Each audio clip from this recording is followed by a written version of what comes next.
You know what's funny? We spend our whole lives trying to make everything perfect, and then we end up feeling like trash because perfection never arrives. Shocking, I know. But there's a Japanese idea that basically says, relax, imperfection is not a failure, it's the point. And that idea is wabi-sabi. Now, before you think this is some deep philosophical puzzle, no, it's basically the anti-Instagram filter for your life. Let's break it down. Wabi-sabi isn't about aesthetic, it's about attitude. Wabi-sabi is about appreciating things because they're imperfect, not despite it. A crack on a cup? Beautiful. A scar on your knee? Beautiful. Your messy life? Still beautiful.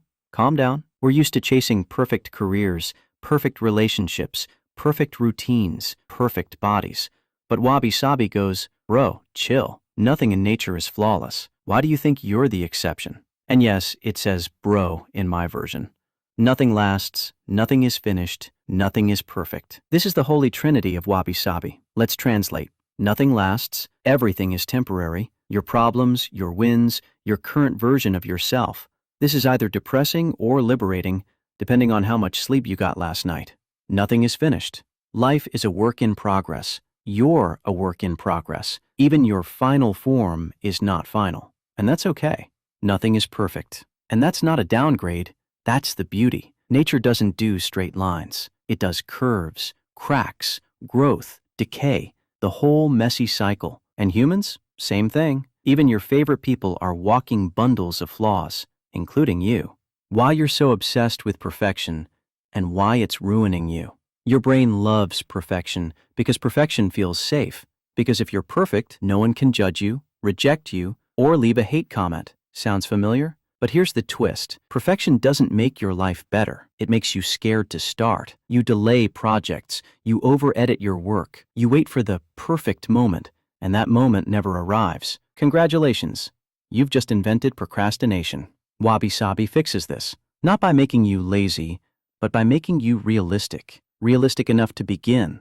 Realistic enough to try. Realistic enough to accept mistakes as normal, not fatal. The moment you let go of perfect, your mind finally goes, okay, fine, let's actually do something. Kintsugi, the golden reminder. Here's a famous example. When Japanese artists repair a broken bowl, they don't hide the cracks, they fill them with gold. Why? Because the cracks are the story. Your failures, your weird phases, your breakdowns, those aren't the parts you should hide. Those are the gold lines of your life. Imagine if you treated your own imperfections the same way. Applying wabi-sabi to real life.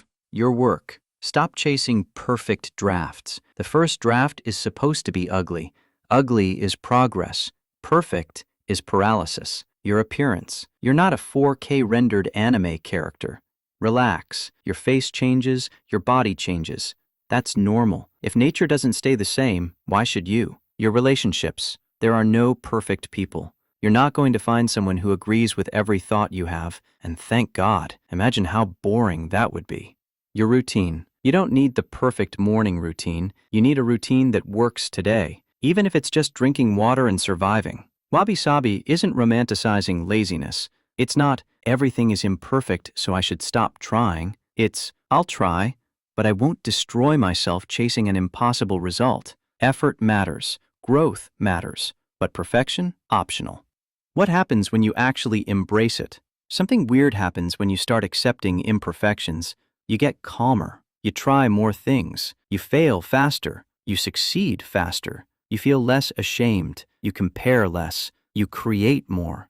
You stop asking, am I good enough? And start asking, am I improving? And trust me, that mindset shift alone can change your entire personality. A simple wabi-sabi exercise.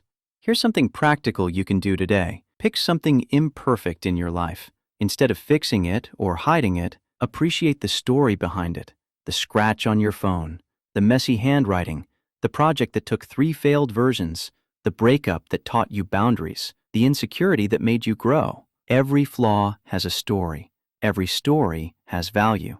Wabi-sabi just reminds you to look at it. You don't need a perfect life. You need a meaningful one. Perfection collapses under pressure. Imperfection adapts. So maybe, just maybe, the goal isn't to become flawless, but to become someone who isn't afraid of flaws. That's wabi-sabi.